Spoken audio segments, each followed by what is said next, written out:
প্রধানমন্ত্রী তারেক রহমানের ১৯তম কারাবন্দী দিবস আজ। ২০০৭ সালের আজকের এই দিনে তৎকালীন সেনা সমর্থিত সরকারের সময়ে তাকে গ্রেফতার করা হয়।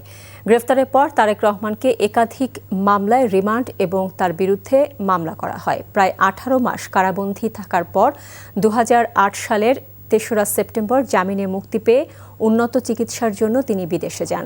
১/১১-এর জরুরি অবস্থা জারির পর দেশি বিদেশি বিভিন্ন ষড়যন্ত্রের শিকার হন তিনি। অবশেষে দীর্ঘ ১৭ বছর পর গত বছরের ২৫ ডিসেম্বর দেশে ফিরে আসেন বিএনপি চেয়ারম্যান তারেক রহমান। পরে ত্রয়োদশ জাতীয় সংসদ নির্বাচনে অংশ নিয়ে বিপুল সংখ্যাগরিষ্ঠতা অর্জন করে তার দল। তারেক রহমান হন নির্বাচিত দেশের ১১তম প্রধানমন্ত্রী।